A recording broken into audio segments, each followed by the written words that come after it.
Hi! Hello and welcome to Personal Platitudes, a podcast by Himmath Media hosted by yours truly, Miss DJ Robertson. Hi, I'm DJ. Let me introduce myself. I'm 19 years old. I have a pet bird named Mr. Bo. I love him to bits. He's my baby. I am half Punjabi, half Irish. And I love media. I love making videos. I love doing social media. I love it so much that I entered the British Columbia Institute of Technology for Radio Arts and Entertainment, and I'm set to graduate this year. Yikes. I mean, I basically lived, ate, and breathed my program. And now that I've entered the real world, I kind of feel like I'm just floating, I'm going with the wind. My frontal lobe cortex isn't even fully developed yet. I'm still trying to figure life out. So I'm embarking on this self-discovery journey, and you're coming with me. And to do that, on this podcast, we are going to be interviewing real people who are part of the real world, who have had real experiences. And through these interviews, I want to take all the knowledge and wisdom that I learn and absorb it and reflect it back on myself for some clarity of who I am and what I'm doing. So for this debut episode of Personal Platitudes, as a fellow radio student, I wanted to kick off the episode with two amazing guests. These women are beyond talented, super kind, caring, and authentic people. I gotta have a sit down with Lady B and Dharam Thin. Both are media hosts and have been for many, many years. They've got huge, extensive portfolios. Dharam was a television host for many years before starting her podcast, Chai with Tea. And Lady B has been a founder, CEO, and host of her own radio station for many years as well. They're both top-notch, top of their game. Check it out. Hi, I'm your host DJ Robertson, and this is Personal Platitudes with Himmath Media. Today, we are accompanied with two very, very talented women, Dharam Thin and Bali Dia. Hello, thank you for being here with me. Hi DJ, thank you for having us. Hi DJ. Hello, how are you guys doing today? We're really good. Awesome. Well, thank you for being here. I'm so excited for this. So, first question. What inspired the careers that you are both in today? Bali, you're my senior. You should go first. Okay. Our stories are probably really different. So I really believe that, when you're destined to do something, it finds you even if you're hiding under a table, which is exactly what I was doing, hiding under a table. So it goes back like many, many years, over 25 years ago. I don't know if you guys remember VTV, and there was a morning show, Amir, I think his name was. Oh yes, I remember Amir. Yeah. So he did a show for us on Saturday, and I remember he asked me a question, and he wanted me to speak on air, and right. I just crawled under the table and hid. And he didn't give up, and that was the moment. And then there was a few more moments like that, and then suddenly it clicked. But for me, I was not the person that had this dream, right? Never envisioned myself doing it, and it found me, and here I am all these years later. So that's my story. I love it. Wow. Mine's exact opposite. I think from the moment I was in Mom's tummy, this is what I was meant to do. So Mom and Dad were both theater actors. They were performing a lot, doing stage performances. Mom was actually doing a play when she was pregnant with me and doing a lot of shows around Punjab. So I grew up around performing arts, green rooms, watching them perform, the applause, rehearsals. And it was a lot of fun. That's my favorite childhood memory. So in summer holidays, my best friend and I would actually take a tape recorder, remember those? And I would pretend that I'm the interviewer, and I would interview her, and she's a celebrity, and then we would switch roles. Then I would take a newspaper and pretend I'm a news anchor, and I would make everybody listen to me. So I think this is the only thing I know how to do, honestly. And then moving to Canada and sort of exploring different opportunities and just sort of listening to my heart and saying, I think I know what I'm meant to do. And it's this, storytelling. Wow. Those are awesome. Both the stories are different, but ended in the same kind of area. I really like that. Mm-hmm. So from the time that you both entered the industry, what are some things that you have seen change over time? And what are some things you think that maybe need some improvement still? I'll let you take this one, Donna. There's lots that has changed. I think when I entered the industry back in 2003, 2004, television was my first love. I loved the camera and I wanted to be on TV. There were barely any South Asian faces that you saw on TV back then, especially women. You barely saw any women that looked like you. So as a 17-year-old, when you move to a new country and when you know this is what you're meant to do and this is what you want to do, not having any role models back then was a bit discouraging, and not really knowing where to go, how to get help, because people like you don't really make it to the big screen, or the small screen rather. So that was an interesting sort of evolution. But now watching it for the last 2 decades change and see the South Asian faces take the front seat and do just such a tremendous job, and seeing all these women come together and I think create a path for the rest of us or the next generation is pretty phenomenal. What needs to be changed? I still feel like it's a very male-dominating industry. I feel like we still don't have as many women in these newsrooms, in strong roles, in the radio stations and the TV stations. And I would love to see more representation. I would love to see more women of color doing what we're doing. Yeah. Yeah. I think so much has changed. There's so much media now, which is amazing. It's great. And there has been many positive changes. But I do kind of wish that there was more diversity in the representation that we have, more diversity of thought and opinion than we have right now. And what I think is lacking, even though there are so many brown women faces in mainstream media, in media in general, I would like to see more women in leadership roles, right? Yeah. More women actually dictating how things are going to move forward, how things are going to change. And that's kind of, I feel like women need to be in more leadership roles overall. But it's really important. I think there's still not enough women, actually calling the shots. Wow, well, it's crazy that you guys are the role models for the generation now. Has there been a time where you have felt the significance or the impact that your work has had on the community? I think anytime a South Asian kid comes up to you and tells you that they've been watching you since they were kids, my heart just gets really fuzzy. I still get teary-eyed. So not when you're doing your work and you're doing it because you love it and for the passion, I don't think you realize how you are impacting the next generation and how you're impacting the other women. I have had a beautiful, beautiful journey of 20 years. And just seeing this community be part of my journey and encourage me, and the way they have embraced me has been really heartwarming. The impact can be... I've had mothers come up to me and say, can you teach our kids how to speak Punjabi? Even that in itself was something that's always been very, very special. So many women, when they come up to you and they say, we'd never, ever dreamt of being in media, but when we watch you, we want to do media and we want to do what you're doing. So I think that in itself, I feel like is really powerful. But you're absolutely right. We don't realize the impact that we are having when we're doing it. I hope we are having an impact. I really, really hope so. Because somebody like Balli had a huge impact on me when I was entering the industry. And just knowing the phenomenal work that she was doing, and knowing how great she was at it and how independently she was doing what she was doing, that had an impact on me as a newcomer. So I hope we are having some impact. Oh, thank you. Of course. I think I would like to hope, and I do believe that, the fact that we've both been in the roles we've been in, just by sheerly being in those roles, we've had impact, right?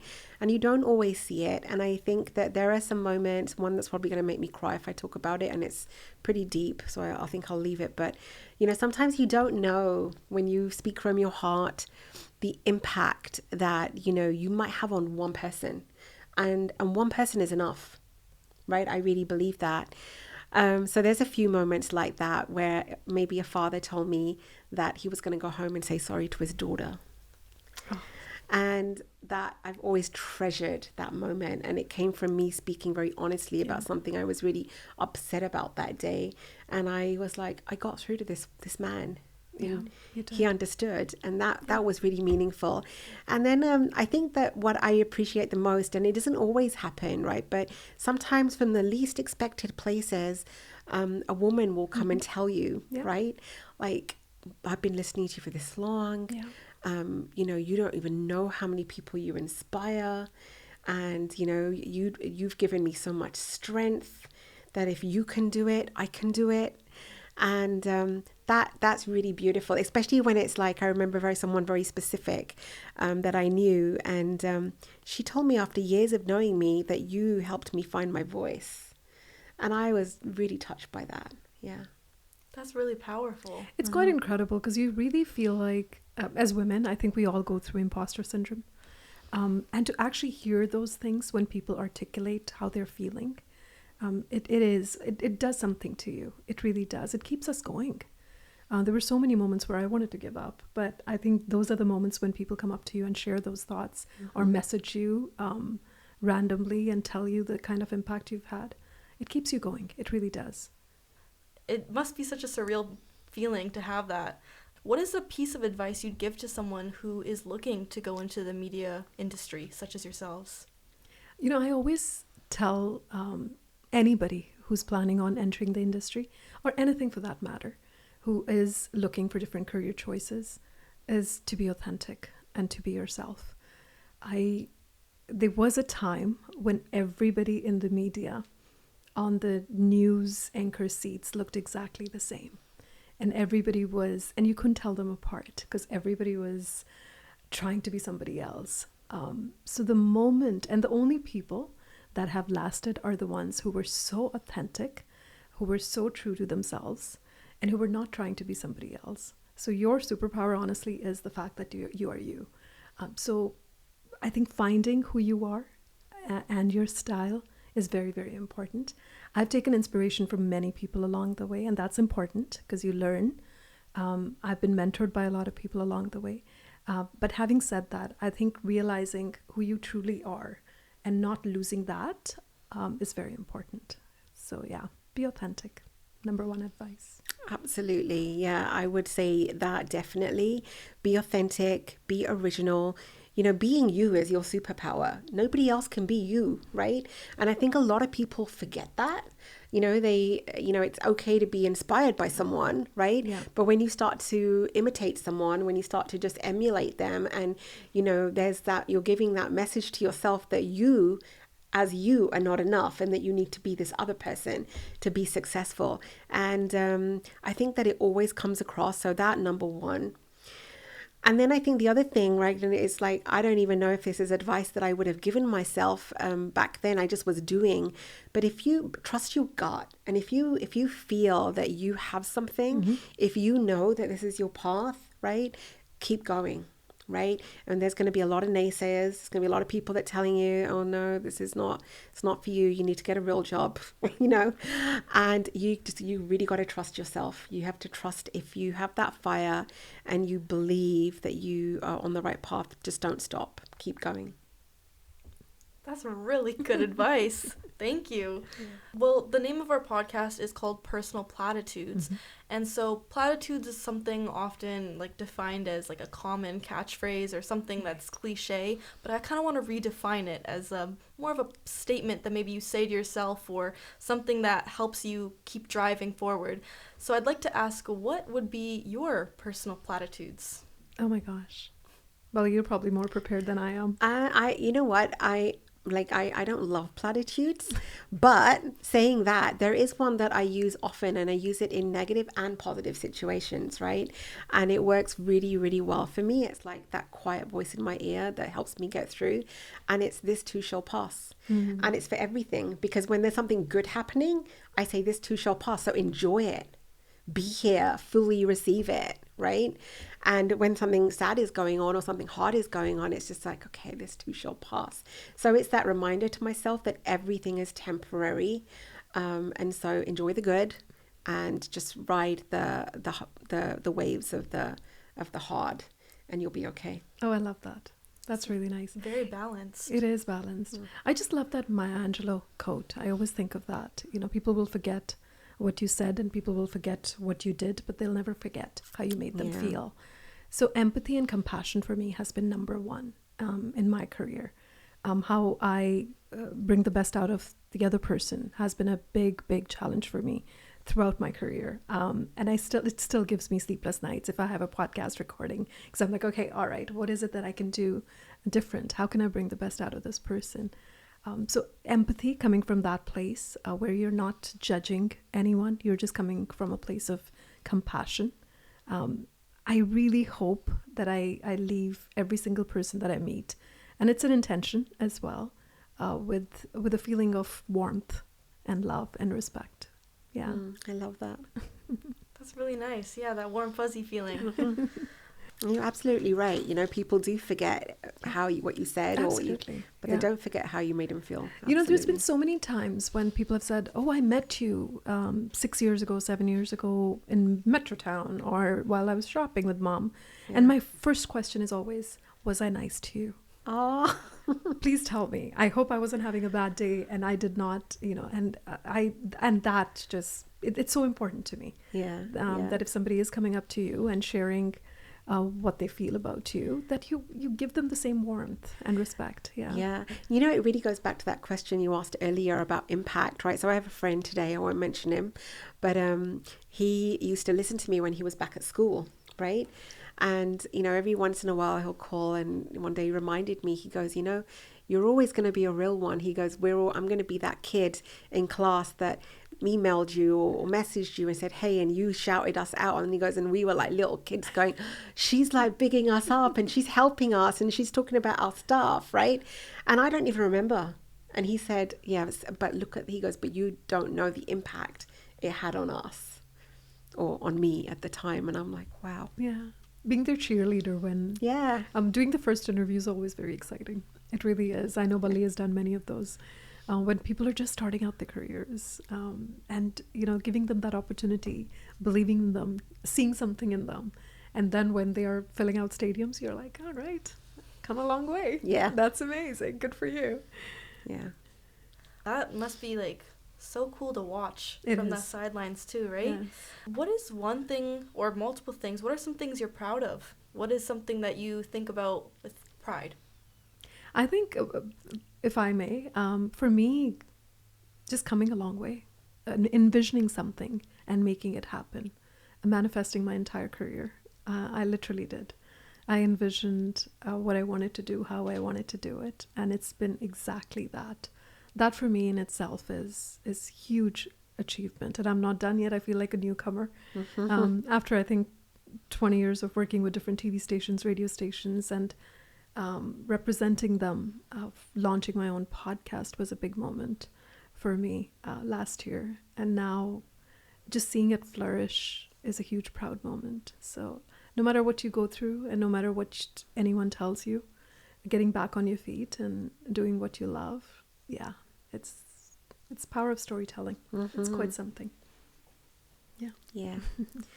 I think for me, what I'm most proud of is, you know, when I was at school, I was the kid that sat in the back of class, kind of hid in my book, and I never envisioned myself doing anything, and like it just wasn't my dream, or even a dream that maybe I was prepared to look at, like it felt like it was so out of reach, right?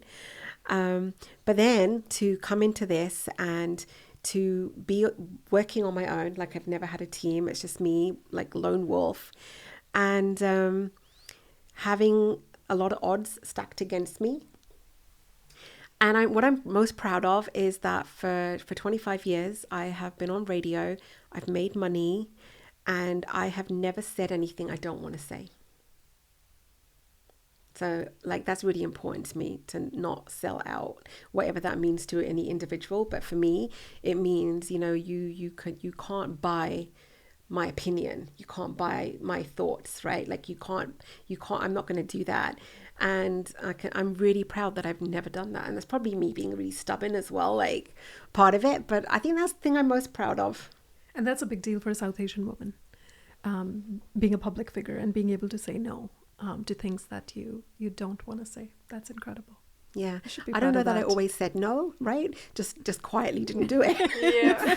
Did it in a very gentle way, like, Yeah. yeah. Yeah, that's awesome that you've kept that integrity and that personal moral with yourself. I think that's really, really important. And, I don't want to preach that it's really important in media, but I think it's one of my personal values, right? That, you've got to be true to yourself, Absolutely. right? I think dignity and integrity to anything you take on is so important. Because if you do it, I'm going to say half-assed, but if you do it half, you're not even wholehearted about it. And then it's going to show. It really is. Because you, like Bali's saying, you're not true to yourself then. People are going to see through you. And media is such an industry that it's performance-based. Mm-hmm. So your face, your voice is out there. And people can see through if you are lying to them. So it's really, really important to be true to yourself. Mm-hmm. I like that. Yeah, I totally agree with that. Last question I have for both of you. When you're not being superstars at, your podcast or on radio, what is something that you like to do to decompress and maybe a creative outlet? I like to sleep. That's my creative outlet. Oh, I love that. I love my bed too. Shut it off. Just, I love nature walks. I do a lot of those with my girlfriends. Bali and I go on a lot of walks. You see a as lot of well. owls. You see a lot of owls. You see a lot of owls. I'm always jealous of those pictures, especially seeing those owls. So I love nature walks. I feel like nature is my sort of escape. And I am able to recollect my thoughts and reflect and focus again. Music is another one. I always have music on. Always. No matter what. I have my earpods on all the time because I love music.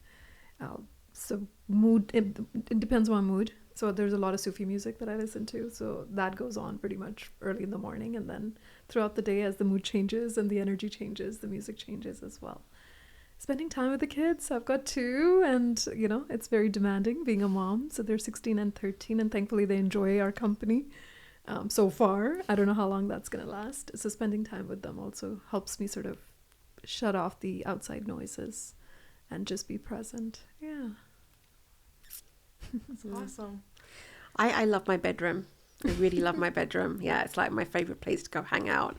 And I put a big cover over the window so it blocks out all the light. So I'm also a counsellor, which is going to sound weird, but in a way that is sometimes it's a way that fills my cup.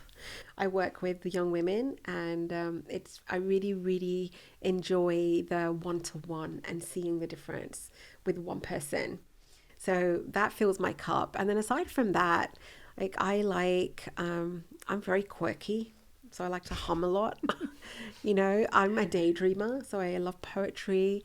And the last few years of my life, since I've become a counsellor, I've kind of been in this love affair with the universe a little bit. And so I just like to be in love with the universe in my own quirky way. Just hanging out. And all the wisdom she shares while she's in love with the universe. I like on to share social it. media. I like to share it. It's just it's on anytime you share something, it's just when the spark goes off and you're just like, yes, that's how I'm feeling. You get it. Yeah. It's incredible. Yeah. Found the right words to describe it. Mm-hmm. Yeah. Wow. Thank you. I'm glad you guys have really cool, interesting hobbies and things to do. Thank you for sharing. And thank you for being here with me today. Thank you for It's having an us. absolute pleasure. Thank you so Awesome. much, DJ. Thank you. That was such a good, warm, insightful conversation. I'm so grateful to have had the opportunity to interview these 2 wonderful ladies. I really resonated a lot with what they said as well. I also really agreed with Dharam when she was talking about how people may not remember you, they might not remember what you've said, but they remember how you made them feel. I am the worst person at remembering names and faces, but I definitely remember vibes. Same with envisioning yourself and manifesting your career and your goals. I feel like the more you imagine it, the closer it becomes to reality. My biggest takeaway from this episode would be to be authentic. Your biggest superpower is you. We as people are complex. We've got layers. We've got different sides to ourselves. And being authentic and being true to you will be your superpower. It will be what defines you, what makes you stand out, and what makes you great. Well, I hope you enjoyed today's episode of Personal Platitudes by Himmath Media, hosted by yours truly, DJ Robertson. And stay tuned because we got more episodes coming your way. Peace.